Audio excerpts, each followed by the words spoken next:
CLI et elle a perdu 10,7 kilos en 7 mois et je vais te montrer dans cette vidéo pourquoi ce n'est pas le fruit du hasard. Alors dans un premier temps, bien évidemment, on a commencé par calculer ses kilocalories et tu verras que même si c'est la base et que c'est hyper important, ce n'est malheureusement pas suffisant. Ici, pour te donner une idée, tu peux voir les transformations de certains coachés que j'ai eu et que j'ai suivis, avec donc l'exemple d'Eli que je t'ai montré tout à l'heure, l'exemple de Salim qui a fait une prise de masse, et l'exemple de Alex qui a fait une courte sèche juste après sa prise de masse, et l'exemple de Ben pour une recomposition corporelle sur 2 mois. D'ailleurs, Ben n'a pas terminé, mais voilà, c'est pour montrer comment tu peux faire justement le recompo assez rapidement. Voilà, donc grâce à cette vidéo, tu vas comprendre ce qu'ils ont fait différemment et surtout ce qu'ils ont fait pour atteindre leurs objectifs et tout ce qui peut t'aider concrètement pour toi en fonction si tu veux faire une prise de masse, en fonction si tu veux faire une sèche, un maintien ou une recomposition. Avant toute chose, avant de commencer, moi je me présente, je m'appelle Adri, j'ai 3 ans d'expérience en tant que coach sportif. J'ai commencé au Basic Fit sur un plateau de musculation et j'ai ensuite changé en me dirigeant vers le coaching en ligne pour une raison particulière, c'est-à-dire que malheureusement beaucoup de personnes prenaient des coachings avec moi pour des entraînements et tout simplement pour avoir un rendez-vous pour s'entraîner pour l'aspect santé, ce qui est très bien, ce qui est très très bien pour la vie de tout un chacun clairement. Mais moi, quand j'ai commencé ce métier, suite à mes formations, j'ai eu directement l'envie de pouvoir faire des transformations physiques, d'avoir vraiment un avant-après qui est directement identifiable comme tu peux le voir ici, d'avoir des changements d'habitude de vie et pas juste accompagner lors des entraînements. C'est pour ça que je me suis dirigé là-dessus. Et voilà, on va commencer directement en allant sur les erreurs classiques qu'on voit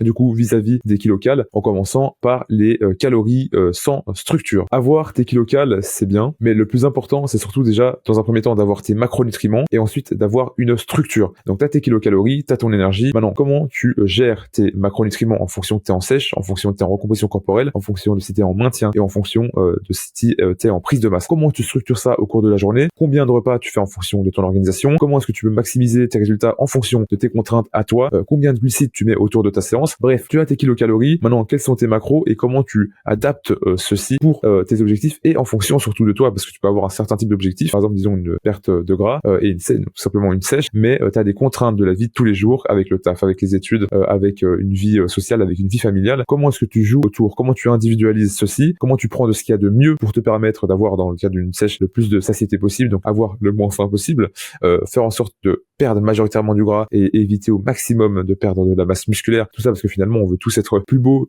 concrètement au niveau du miroir. Et donc quelle structuration tu mets? Voilà, donc ça c'est un point primordial. Tu as tes kilocalories, tu dis vas-y demain je commence, je sais que je vais manger 2000 kilocalories par exemple, mais t'as pas de structure. On a ensuite l'approche qui est trop extrême, ça j'en entends parler beaucoup trop souvent. Le but et l'objectif c'est atteindre justement ce que tu as envie d'atteindre, ton physique, et donc dans ce cas-ci ce qu'on veut c'est une adhérence, c'est-à-dire qu'on donne X temps. Tu peux te dire ok mais j'ai envie que ça soit plus rapide, alors tu peux avoir des approches extrêmes, il n'y a aucun souci avec ça, et ça m'est déjà arrivé justement de coacher des personnes où on veut par exemple faire un mini cut qui dure un petit peu plus longtemps que la moyenne, qu'un mini cut classique, et dans ce cas-ci tu dois du coup te permettre de avoir tout ce qui permet de maximiser justement l'adhérence. Et donc imaginons on prend le cas d'une sèche, quel est l'aliment le plus satiatif? Donc quand tu regardes des études scientifiques, tu observes que on se base à la base sur le pain blanc, et en fonction de la satiété qu'apporte un aliment, ça augmente de pourcentage, c'est-à-dire que comparé au pain blanc, la pomme de terre qui est l'aliment le plus satiatif, c'est 317%. Donc si tu sais cet élément-là et que toi tu veux faire une sèche qui est plus rapide que la moyenne, tu vas devoir consommer des pommes de terre, et pas que bien évidemment, tu vas devoir consommer des pommes de terre, tu vas devoir choisir les modes de cuisson, parce qu'entre une pomme de terre au four qui est déshydratée et une pomme de terre qui est bouillie, t'as une différence qui est en termes de volume et de satiété qui est quand même importante. Est-ce que tu vas te diriger vers des aliments qui ont une certaine palpabilité pour te permettre de pouvoir avoir le plus de satiété? Quel type d'aliments tu manges pour manger suffisamment longtemps pour avoir les signaux qui te disent à ton corps c'est bon, là on a relâché la leptine, tu n'as plus faim. Donc en fonction des approches trop extrêmes de manière générale, ça pose souci, et les approches extrêmes elles doivent être super bien contrôlées.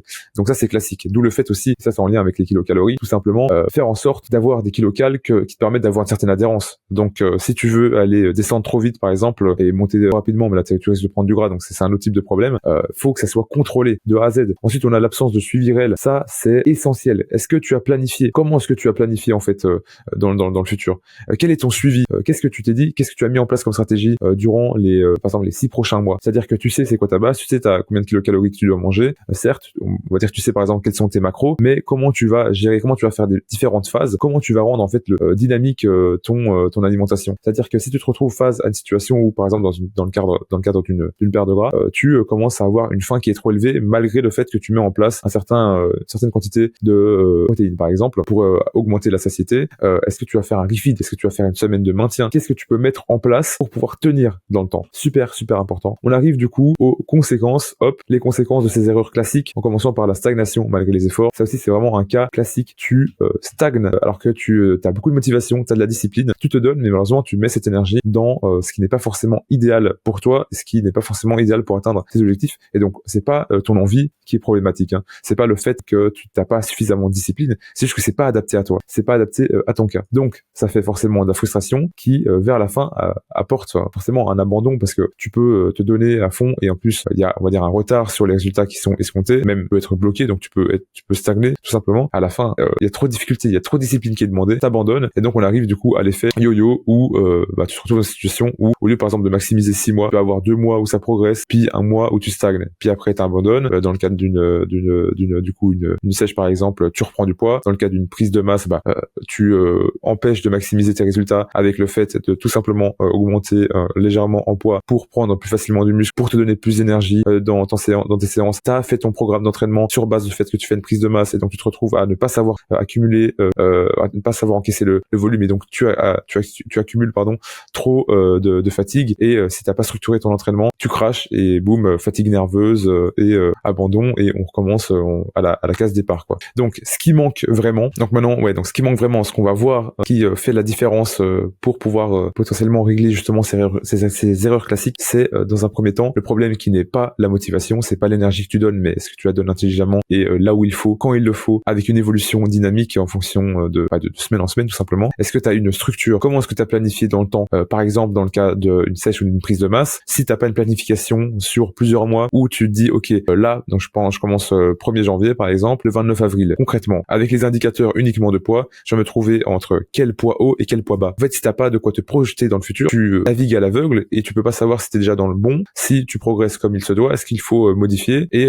c'est un peu comme vis-à-vis des entraînements, je pense que beaucoup d'entre vous ont des carnets d'entraînement, mais il y a beaucoup de personnes, tu dis ça fait combien de temps que tu t'entraînes? Ça fait 1 an, t'as progressé de combien de kilos sur cet exercice? J'ai progressé de 10 kilos sur cet exercice en 1 an. Et c'est pas parce que la personne elle se donne pas à la salle, elle a juste pas noté de semaine en semaine que comment tu évolues en termes de charge. Et donc forcément, là, c'est lent, tu stagnes, tu sais pas où t'es. Donc la structure hyper important et une alimentation qui est dynamique forcément parce que les contraintes elles évoluent de semaine en semaine, de mois en mois, en fonction de ta vie, en fonction de l'organisation, en fonction de l'impact de l'alimentation et de ton entraînement. D'où le fait que l'alimentation elle doit être mouvante. Donc comment moi je fonctionne avec un suivi hebdomadaire, avec une adaptation de calories, macronutriments de semaine en semaine. L'objectif est de s'adapter et d'éviter déjà dans un premier temps, mieux vaut prévenir que guérir, donc éviter la débâcle et un moment où ça bloque, un moment où ça stagne, un moment où tu crash out parce que c'est trop compliqué pour X ou Y raison, ou c'est pas du tout adapté à ta structuration et à ton organisation, avec ton taf, avec les études ou quoi que ce soit. Une structure pour une adhérence totale, c'est exactement ce que je disais auparavant, et un cycling de l'alimentation. Ça revient du coup vis-à-vis, c'est relativement proche de l'adaptation des calories et macronutriments, mais ça englobe aussi tous les autres éléments. Donc pour ce qui est ici par exemple dans le cadre de mes coachings, on voit que ici la semaine 7, 8, 9, là c'est le cadre d'une sèche, on a une moyenne hebdomadaire de semaine en semaine, ce qui nous permet d'adapter en fonction, là dans le cadre encore une fois d'une sèche, de la perte de pourcentage de poids de corps hebdomadaire. Un petit tips que je te donne maintenant, très important, surtout ne pas se fier à un seul poids. Si tu te dis ok, aujourd'hui je me suis pesé, j'ai par exemple beaucoup trop pris, ok, je dois diminuer mes calories pour ma prise de masse. Aujourd'hui je me suis pesé, je suis 1 kilo en plus que la veille, oulala ça va pas du tout, faut que je diminue mes kilocalories. C'est super problématique étant donné qu'on veut se baser sur la moyenne hebdomadaire qui est tout simplement un lissage des variations sur base par exemple de la rétention d'eau. C'est-à-dire que tout simplement le fait que tu as fait une séance la veille qui était intense, tu dis bah tu sais quoi, le lendemain forcément j'ai perdu du poids, j'ai dépensé tellement de calories, je me suis tué à la salle. En fait tu as causé de la rétention d'eau tout simplement parce que tu as un certain taux d'inflammation, parce que tu as eu un entraînement qui était intense et donc tu peux avoir une réaction émotionnelle par le poids que tu as le lendemain, ce qui fait que tu vas changer ton alimentation, ce qui fait que tu vas diminuer tes kilocalories, donc tu diminues ta quantité de glucides, donc tu diminues l'énergie que tu as à l'entraînement, ta récupération, tu augmentes ta faim. Voilà, donc ça c'est le petit tips que j'avais à te donner. Et honnêtement, je comprends que ça peut être assez compliqué de se dire ok, là il y a tellement d'éléments que tu m'as balancé à la gueule, que ce soit semaine de maintenance, refeed, structuration, cycling, ça me paraît compliqué et je comprends parce que moi toutes les erreurs que j'ai mentionnées là et encore c'est une infime partie, je les ai déjà faites et c'est justement à travers mes formations, à travers ce que j'ai appris de mon expérience sur le terrain, mais également avec tout ma bibliothèque que vous voyez pas par derrière, tous les gros Je vais essayer de tous les gros classeurs là que j'ai étudiés, notamment avec les ressources scientifiques qu'on trouve, qui sont anglo-saxons, on va pas se mentir.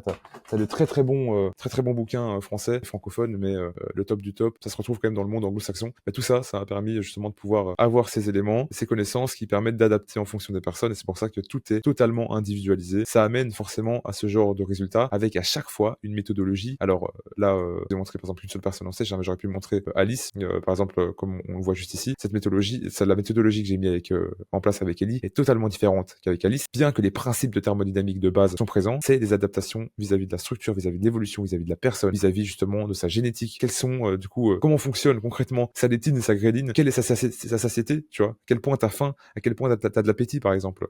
T'as des personnes qui disent, ah, moi j'ai oublié de manger dans la journée. T'as d'autres, c'est impossible, ils pensent tout le temps à manger. Tout ça, c'est des éléments qui font qu'il faut adapter ton alimentation. Par exemple, hop, la facilité à me remettre très vite et sans culpabilité dans le plan après ou quelques jours hors plan. Voilà, ça c'est typiquement parce que tu as une structuration qui est adaptée à toi. Ici, j'avais aucun planning alimentaire, je mangeais ce que je voulais et quand je remarquais que j'avais pris du poids, je me privais beaucoup, je perdais mais je reprenais aussi vite. L'effet yo-yo, le fait de faire quelque chose qui est trop extrême, c'est typiquement les exemples que je t'ai montré tout à l'heure.